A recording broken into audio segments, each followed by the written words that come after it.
Hey, I'm Pastor Joe Fox, and this message is for fellow pastors out there who may be concerned in light of the recent Supreme Court ruling that homosexual marriage is okay, according to them. Obviously, it's not according to God.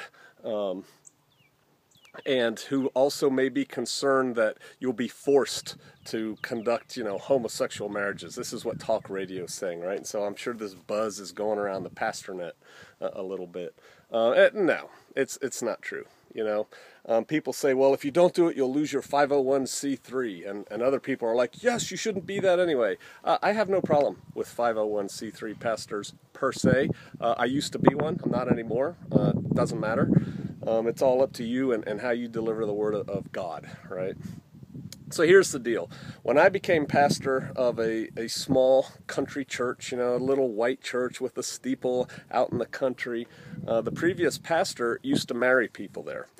Anybody who wanted to be married there would come to him and say, we want to get married, and he'd schedule a date, and he'd charge them X amount of money to conduct the ceremony in this quaint little church. They've actually put this church on calendars. It's so country cute, right? And so I became the pastor, and I didn't like that. And I didn't like the fact that people I didn't even know were asking me to marry them. Forget about gay couples. Nobody ever asked me that. It was just regular couples. And so what we did is we instituted some changes.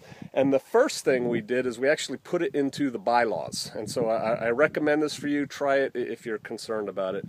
And we said, number one, no one will be married in this church unless they're a member of this church.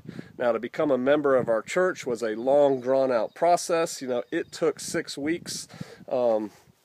And probably another video for another time. Many churches have joining requirements to become an actual member of the church, and so we had some of those.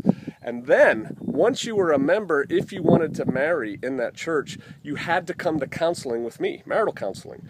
And we had a 6-session marital counseling, so it took generally 6 weeks. Sometimes I would compress it for people, but not typically. And that keeps people from wanting to get married in your church. First, you have to be a member, then you have to go through marital counseling. I told 2 couples who went through marital counseling that I will not marry you. I cannot in good conscience marry you. They got mad, they quit the church, they married somewhere else, and today they're both divorced, both couples.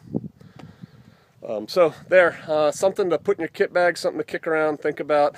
I wish you well. All right, shalom.